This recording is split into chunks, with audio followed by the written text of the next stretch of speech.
Buenas tardes, mi nombre es Lenny Joana Mora, estudiante de la UNAD del programa de Radiología e Imágenes Diagnósticas. El día de hoy con mis compañeros Elena Rocío Pantoja, Angie Vélez, Clary Marín y Diego Medina hablaremos acerca de la radiobiología y algunas aplicaciones. Empezaremos hablando de las magnitudes fundamentales en la dosimetría radiológica. ¿Esto qué comprende? Comprende cómo medimos y evaluamos la radiación, porque es esencial para la protección radiológica, tanto de nosotros como trabajadores como de nuestros pacientes, para que esto nos brinde un diagnóstico seguro. Empezaremos hablando de la dosis absorbida. Esta dosis absorbida es literalmente aquella que mide cuánta radiación realmente absorbe nuestro cuerpo o el órgano que irradiamos con una radiografía. Este se hace en una medida que se identifica como G. Antes se decía Gray, ahora se dice G normalmente.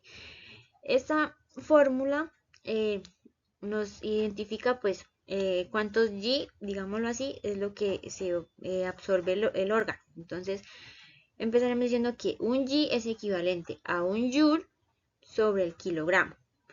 El Joule es la energía depositada, o sea, la energía con que va ese rayos X. Y la masa o el tejido, pues es del kilogramo, es el órgano, cuánto pesa ese órgano. Entonces tenemos un ejemplo, por ejemplo, si decimos que un órgano pesa 2 kilogramos y absorbe 0.02 joules, esto lo dividimos en los joules sobre los 2 kilogramos y obtendremos un resultado de un G.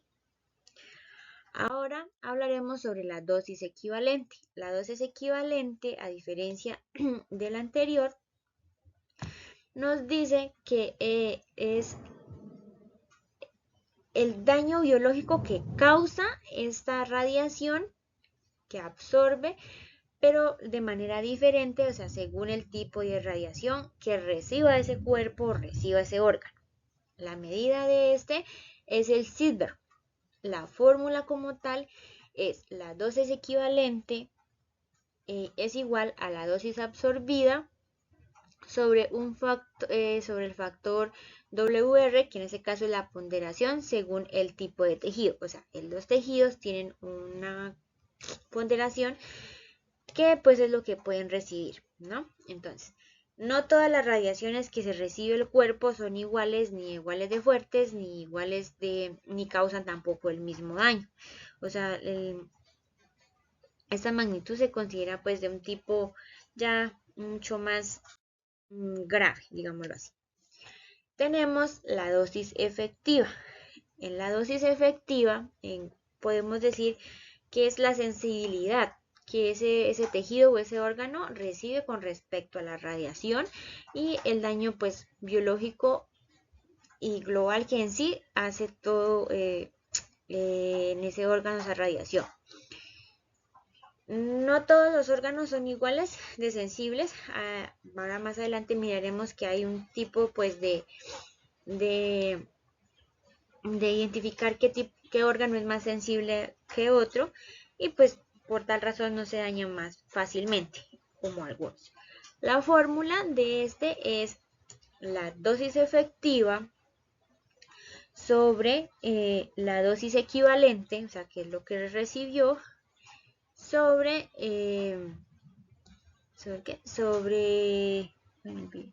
sobre el factor de sensibilidad del órgano, o sea, sobre cuánto es sensible el órgano. Entonces, podemos identificar, o sea, que en el cuerpo cada órgano tiene un tipo de sensibilidad diferente para demostrar cuánto es lo que recibe, ¿no? Ahora, miramos que los factores de ponderación de la radiación son estos. Aquí miramos algunos que en los fotones, que son los rayos X o los rayos gamma, tienen un solo nivel de ponderación. En los electrones también tiene 1 y en los protones tiene 2, en los neutrones es de 2 a 20, o sea que es mucho más alta, y en las partículas alfa es 20 o mayor de 20, o sea que es mucho más alta la radiación que se recibe.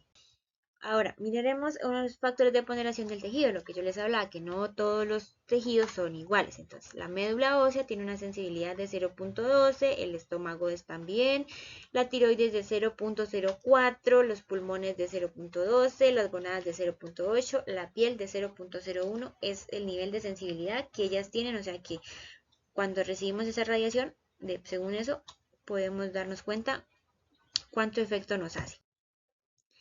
En la piel, cuando recibimos esa radiación, por lo menos de 2 a 5G, esto nos puede causar eritema, quemaduras y caída del cabello. Por eso cuando los pacientes reciben radiación por X o Y diagnóstico de cáncer, pues esto es lo que empieza a provocar una caída de cabello o cosas así. Cuando ya es demasiado fuerte, pues que de pronto se excedió, que no era la cantidad, pues se hace necrosis, ulceración y descamación, o sea que eso no estaría bien y pues que obviamente está causando daño. Y la piel pues es uno de los órganos más expuestos que tenemos porque es lo primero que está en contacto, ¿no?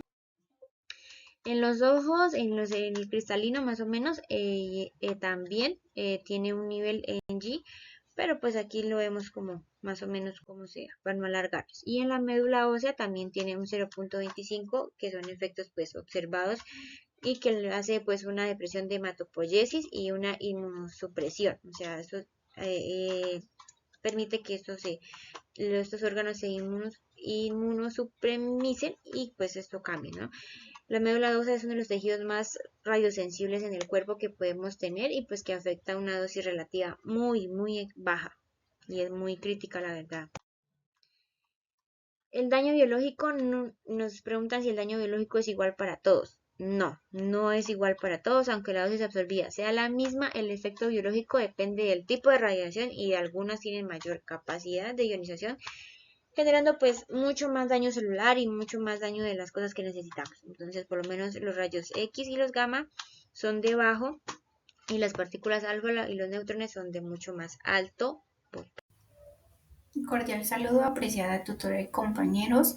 El día de hoy voy a darles a conocer los efectos de radiación sobre los seres vivos según el tiempo de aparición desde el punto de vista biológico y según la dependencia de la dosis.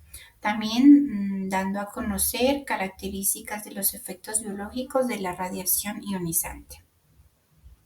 De primera instancia, los efectos de la radiación sobre los seres vivos se incluyen según el tiempo de aparición, pues los efectos de la radiación se clasifican de acuerdo con el periodo que transcurre entre la exposición a la radiación. Encontramos los efectos inmediatos o agudos, que son los que este tipo de efectos son los que se dan después de días o semanas tras exponerse a la radiación, cuando la dosis de radiación es alta y es recibida en poco tiempo, puede causar daños como daños a las células y causar náuseas, vómito, quemaduras, caída del cabello.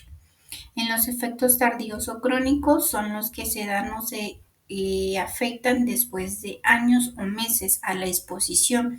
Generalmente resulta de dosis bajas, repetitivas o acumulativas de radiación, entre lo que causa cáncer, cataratas, esterilidad, envejecimiento. Y continuamos con el punto de vista biológico. Se refiere a la aparición que se produce en los organismos vivos a nivel celular, tisular o genético como consecuencia de la radiación. Entre ellos encontramos los efectos somáticos y los efectos genéticos hereditarios. Los efectos somáticos son aquellos que se llevan a cabo en la célula somática expuesta. Por lo tanto, se modifica en el individuo expuesto. Esa no se hereda, solo si se expone a ella. Puede causar enfermedades como el cáncer y lesiones cutáneas.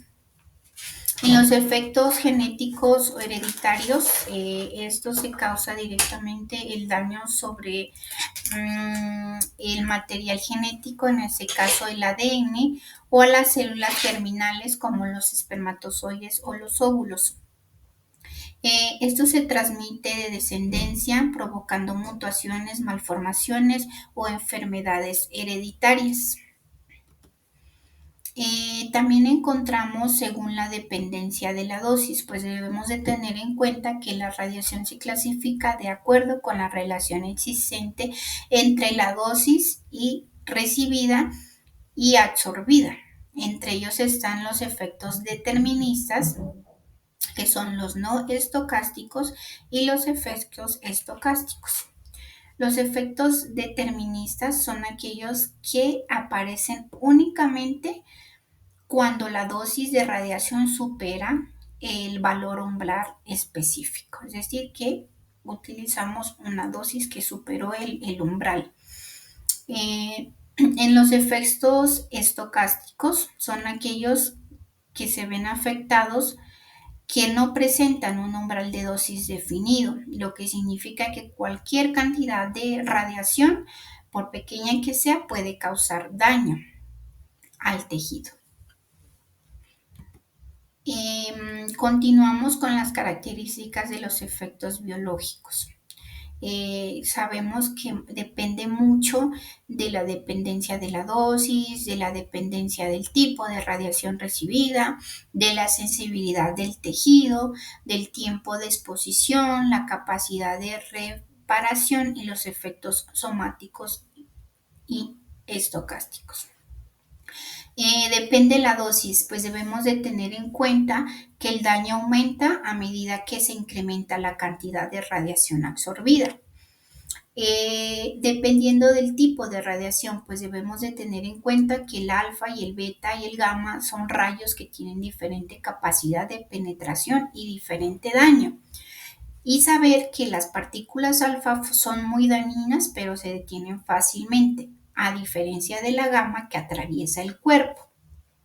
La sensibilidad del tejido es una característica del efecto biológico que debemos de tener en cuenta porque una exposición breve o alta dosis causa efectos agudos, mientras que una exposición prolongada o repetitiva puede generar efectos crónicos como cáncer o mutaciones. Sabemos que tejidos como los del estómago, la médula ósea, son mucho más sensibles a este tipo de exposición radiactiva y la capacidad de reparación que tienen ciertos órganos. El organismo puede reparar parte del daño celular, pero si la reparación falla puede producir mutaciones o enfermedades cancerígenas. Gracias.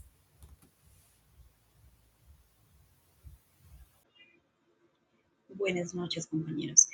Mi nombre es Clary Ivette Marín Zapata. En esta presentación les voy a hablar sobre las lesiones en el ADN y los factores físicos que afectan la radiosensibilidad. La radiación ionizante puede alterar la estructura y función del ADN, afectando la estabilidad genética. Estas alteraciones dependen de factores físicos como la transferencia lineal de energía y la eficacia biológica relativa. Las lesiones del ADN son cruciales para entender procesos biológicos, ya que afectan la salud humana y son fundamentales en la investigación médica y tratamientos innovadores. Los tipos de lesiones en el ADN son ruptura de cadena simple, ruptura de cadena doble, modificaciones de bases, pérdida de nucleótidos, puentes cruzados, daños indirectos por radicales libres. Daños químicos e indirectos. Incluyen factores físicos, químicos y biológicos que dañan el ADN. Hay modificaciones de bases, que son alteraciones químicas que provocan errores genéticos. Puentes cruzados, que son uniones anormales entre las hebras que impiden la replicación. Y radicales libres, que producen la ionización de agua que dañan el ADN indirectamente. Hay dos tipos de ruptura, ruptura simple y ruptura doble. La simple afecta el filamento de la hélice y suele repararse fácilmente. La ruptura doble afecta ambos filamentos, es difícil de reparar y puede causar muerte celular. La espontánea son lesiones que ocurren de forma natural en el ADN.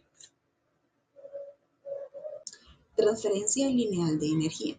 Es la cantidad de energía depositada por la radiación en el tejido por unidad de distancia. Alta transferencia lineal de energía más daño biológico. Baja transferencia lineal de energía, daño más reparable. Eficacia biológica relativa. Cantidad de una radiación para producir un efecto biológico comparada con una radiación estándar.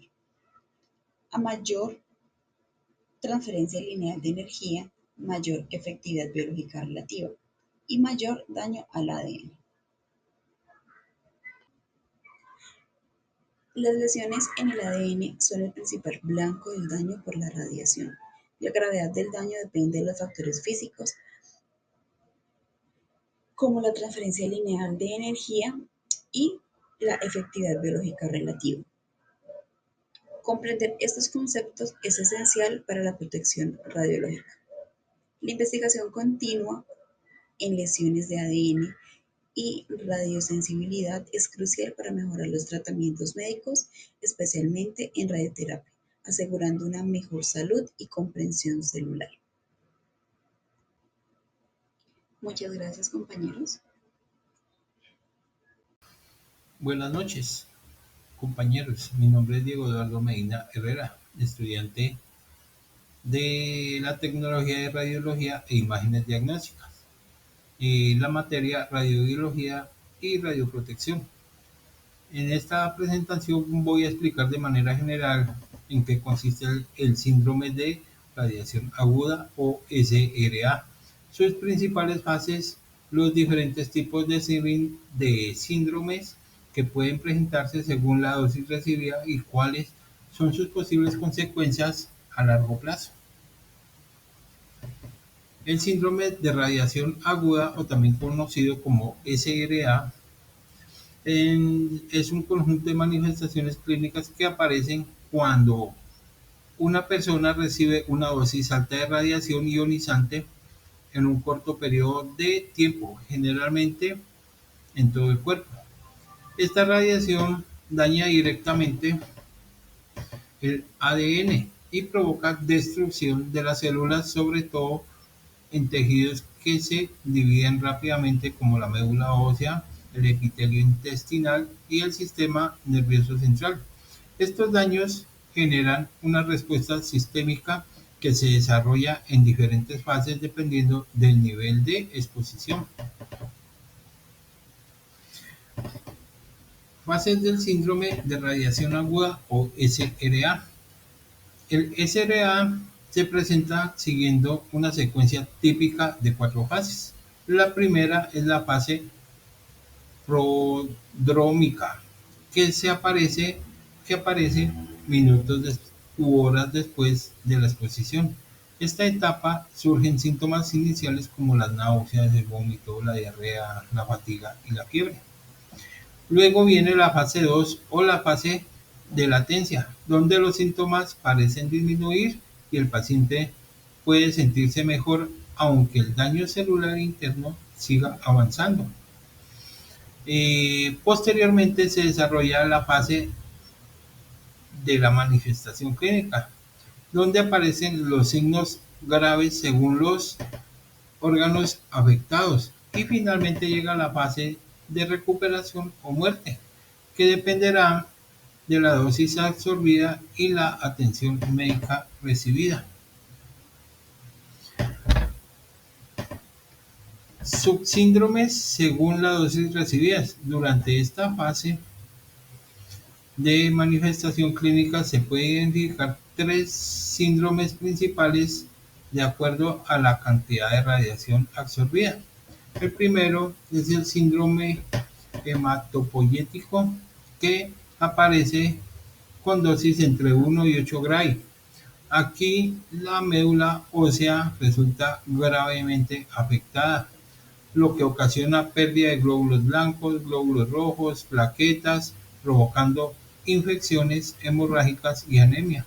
El segundo es el síndrome gastrointestinal, que ocurre entre 6 y 20 Gray, donde el epitelio intestinal se destruye, causando diarrea severa, vómitos, deshidratación y sepsis.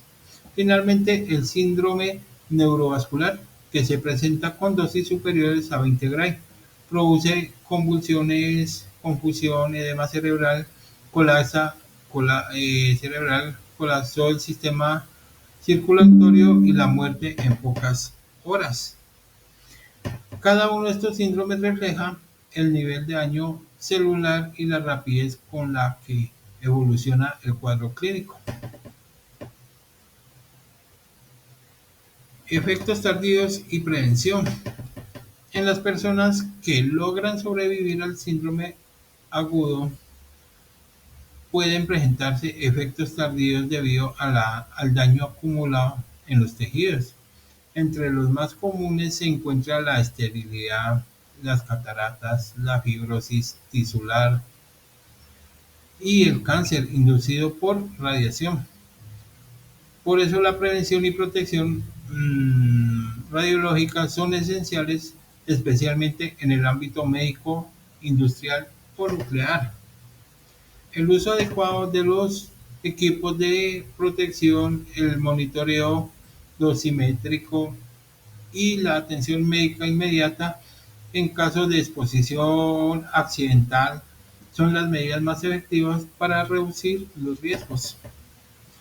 En conclusión, tenemos que el síndrome de radiación aguda o SRA demuestra cómo la radiación ionizante puede afectar de forma profunda y rápida los sistemas vitales del cuerpo humano.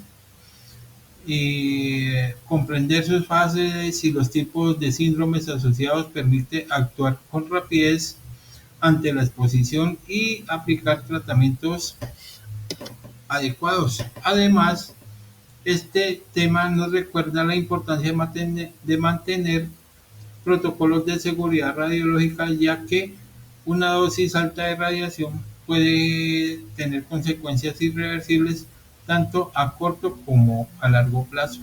Muchas gracias, compañeros, por su tiempo. Buenas tardes, tutor y compañeros. Mi nombre es Angie Tatiana Vélez Castrillón y el día de hoy voy a hablar acerca de la dosimetría biológica y los daños. Si hablamos de la definición y diferencias de la dosimetría física versus la biológica, es la medición de la dosis de radiación absorbida por los tejidos humanos y pues es fundamental para evaluar la exposición y sus efectos en salud. La dosimetría física se basa en dispositivos de medición, lo cual cuantifican la radiación que recibe el personal. Y la dosimetría biológica es la evaluación como tal de los daños en las células. En cuanto a técnicas citogénicas, que son, pues, digamos, métodos como para evaluar las dosis, podemos encontrar lo que son aberraciones cromosomáticas, el ensayo de micronúcleos y la estimación de la dosis. Las aberraciones cromosomáticas son alteraciones en la estructura como tal del cromosoma y puede ser una medida para evaluar el daño causado por la radiación en las células. Hablando del ensayo de micronúcleos, evalúa la presencia como tal de micronúcleos en las células, que son un indicador de un daño cromosomático y proporciona pues la información necesaria sobre la exposición a la radiación. En cuanto a la estimación de dosis, decimos que es una técnica que se usa en base a la estimación, donde los dosímetros fijos de pronto puede que estén un poco fiables. Permite una evaluación un poquito más precisa del riesgo biológico.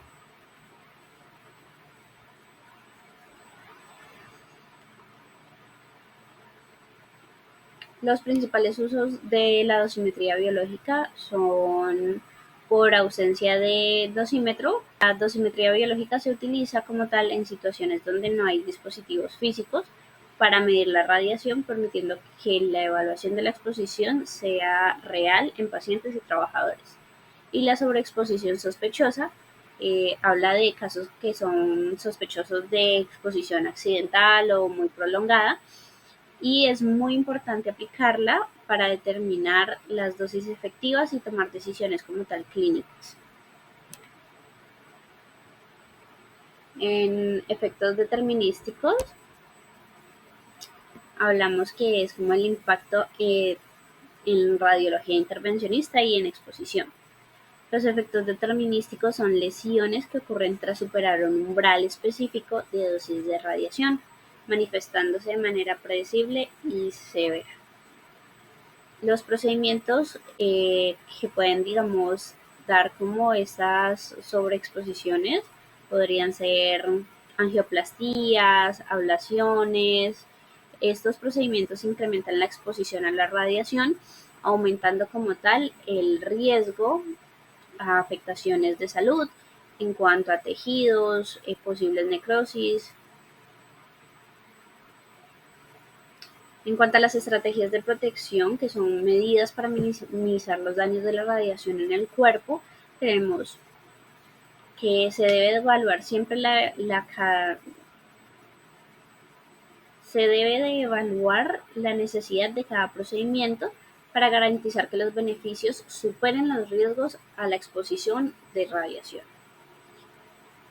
Siempre una limitación de dosis, establecer límites muy estrictos de dosis para proteger a los pacientes y al personal de la salud, asegurando como tal un enfoque responsable. En la optimización tenemos que es muy importante implementar técnicas que minimicen las dosis recibidas sin comprometer la calidad de la imagen o el éxito del procedimiento.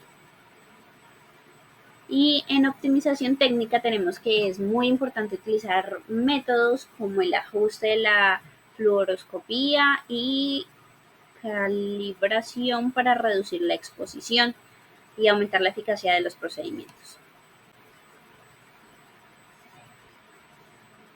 Hablando de técnicas de optimización, se dice que podemos hacer una disminución en el tiempo de exposición durante la fluoroscopía.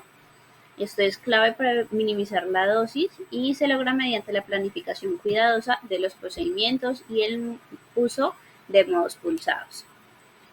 En calibración efectiva hablamos de la calibración como tal, limita el campo irradiado, protege el área no involucrada, asegurando que la dosis se concentre solo en la región de interés, así reduciendo un daño para el paciente e incluso para el personal. Es muy importante proteger al personal. El uso de la protección como delantales cromados, gafas y otros equipos es súper importante para proteger al personal como tal de la radiación, reduciendo así la exposición y previniendo lesiones graves a largo plazo. También es muy importante generar un método de capacitación continua. La formación regular en protección radiológica y monitoreo de dosis son muy importantes para garantizar la seguridad del personal de la salud. Así, también se logra la optimización de muchos protocolos y mejorando prácticas laborales seguras.